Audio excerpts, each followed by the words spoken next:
Naam, assalamu alaikum wa rahmatullahi wa barakatuh. Unaongea na Maalim Abdul Karim, na leo tumekuja kuingia katika somo kubwa, somo la kuweza kuelimisha watu kuhusiana na mali. Kwa nini ni mali? Leo tunaamua kuzungumzia mali kwa sababu mali inazungumziwa sana, na katika karne tuliokuwa nayo ama nyakati tuliokuwa nayo, basi hauwezi ukapita watu watatu bila kusikia mazungumzo ya mali. Kwa hiyo imekuwa ni mali mali mali mali mali, watu wanataka mali kuliko kitu kingine chochote. Sasa kwa kweli upatikanaji wa hizi mali zina changamoto sana. Upatikanaji wa mali umekuwa na changamoto sana, na katika hayo mazungumzo ya mali, wengi sana wanaingia katika mikono ambayo sio salama. Tunapaswa kuweza kujitafuta, tunapaswa kuweza kutafuta mali, lakini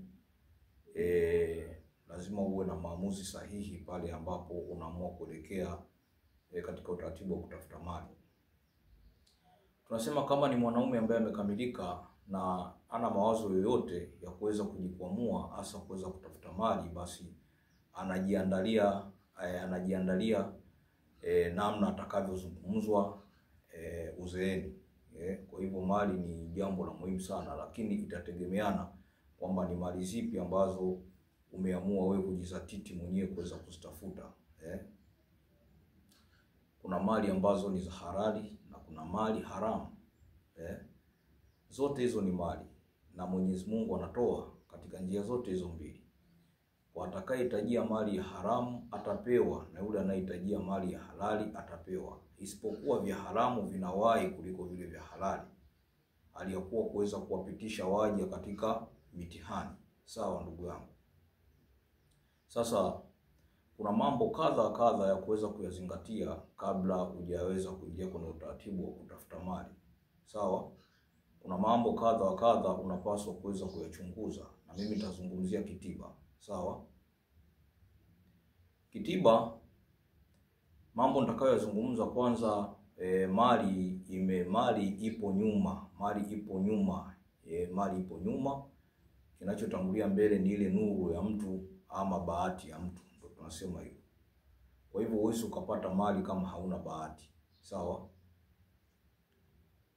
Na hapo nafikiri naeleweka vizuri. Ndio maana wengine wanakuwa wanasema kwamba mikosi, vifungo, kuna watu wanaweza katembea, kwa mfano mwanamke lazima ajione tofauti. Anaweza katembea siku nzima na amependeza na kasoro yoyote, basi asiweze kusemeshwa na mwanaume yoyote atajapo kwa salamu. Kwa hivyo kwa mwanamke ambaye yuko sawa, yuko vizuri kimuonekano na mambo mengine, basi yali inapomtokea katika namna hii, basi lazima aweze kutia mashaka kwamba kuna changamoto. Hiyo ndio tunaizungumzia kwamba ni bahati. Sawa? Sasa uwezi ukatafuta mali kama hauna bahati.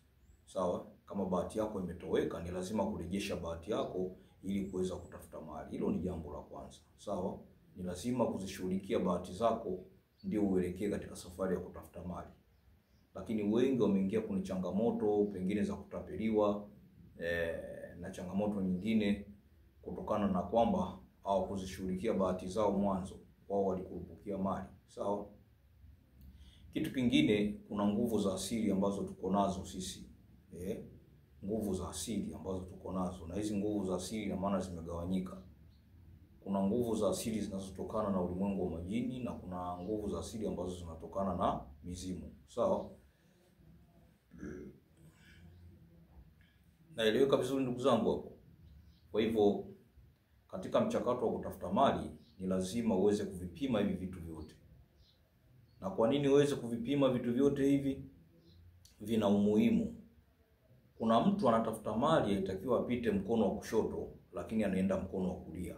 Ama kuna mtu anatakiwa atafute mali aweze kupita njia ya kushoto, lakini yeye anaelekea njia ipi? Ya kulia. Nayo ndio yanatokea madhara, kwamba anatumia mchakato mrefu, anatumia nguvu kubwa, hata kile alichokuwa nacho manake kinapotea. Kwa sababu gani? Akupiga hesabu zake mapema. Na hesabu zinapopigwa ni pale penye kujua kuweza kushughulikia bahati yako, na baada ya hapo kupiga hesabu baina ya mizimu na majini, mwelekeo ni upi. Hivi vitu vyote Mwenyezi Mungu ndo amefanya kuwepo, na mali zote unazoziona zimeenea katika ulimwengu, maana yake sisi tuweze kuzitumia, kwa sababu sisi ni maharifa. Hakuna mwanadamu ambaye aliumbwa kwamba yeye astahili kuendesha gari zuri, astahili kuishi katika nyumba nzuri, astahili kutumia chakula kizuri, ama kujistiri kwa mavazi mazuri ni kupendeza. Hakuna. Kila mwanadamu anastahili aishi vizuri.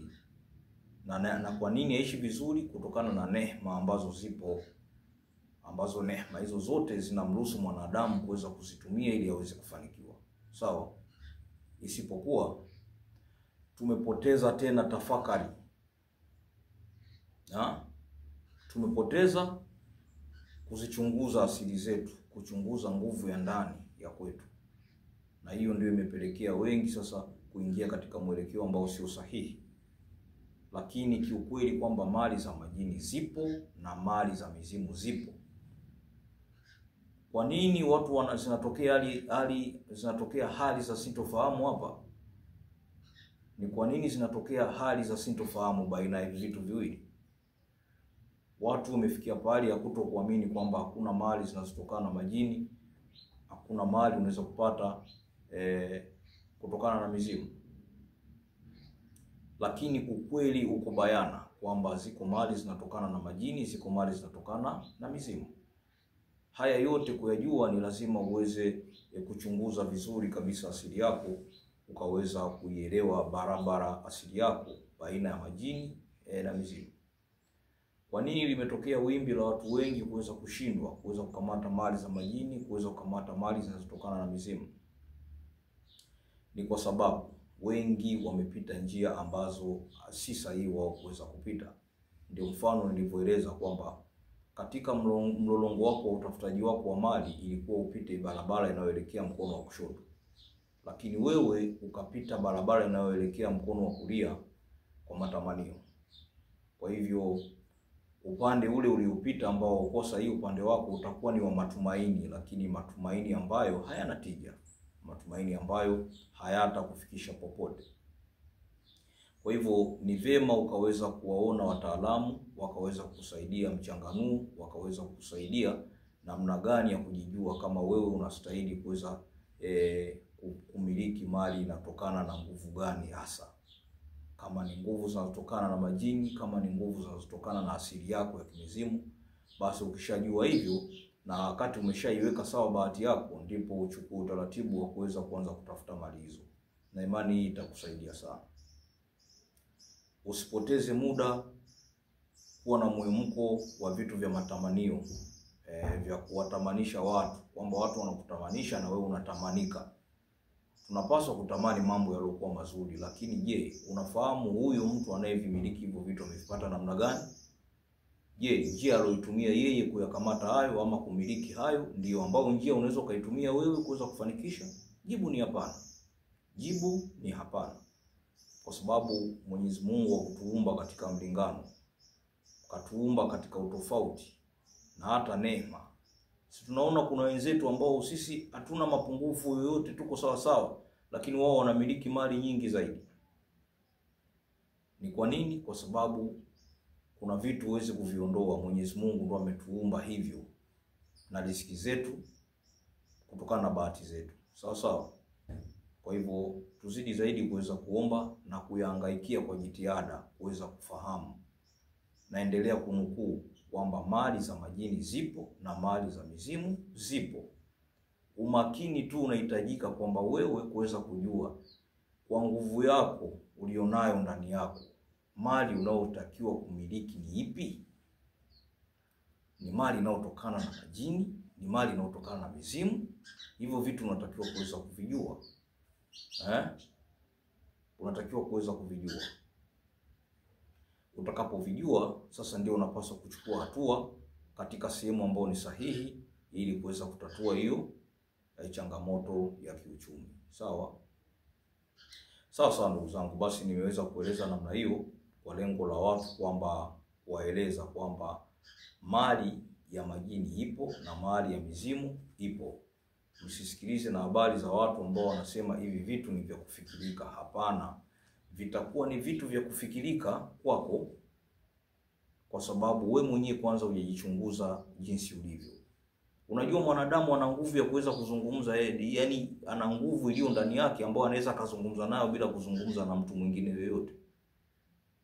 Ukitaka kuamini hivyo, tumia muda mwingi sana wakati wa usiku kuweza kujitafakari wakati unamuomba Mwenyezi Mungu. Utagundua kwamba una nguvu zaidi ya hiyo ambayo unafikiri, ambayo chochote utakachoamuru wewe na ukisema kwamba nataka mwaka huu nifanikiwe, na utafanikiwa.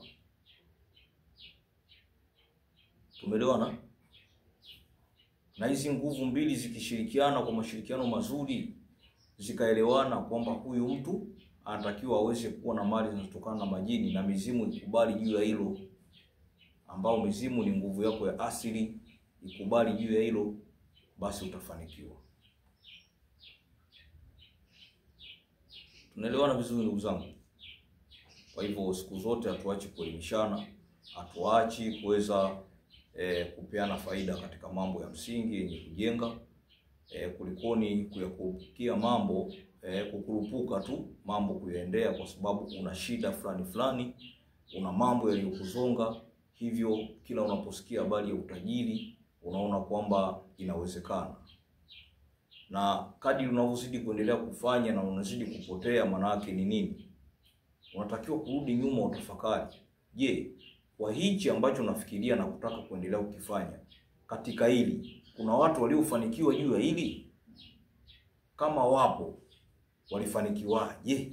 Hao watu walifanikiwa namna gani? Ina maana kama watu walifanikiwa kwenye jambo hilo, ina maana jambo hilo lipo kweli.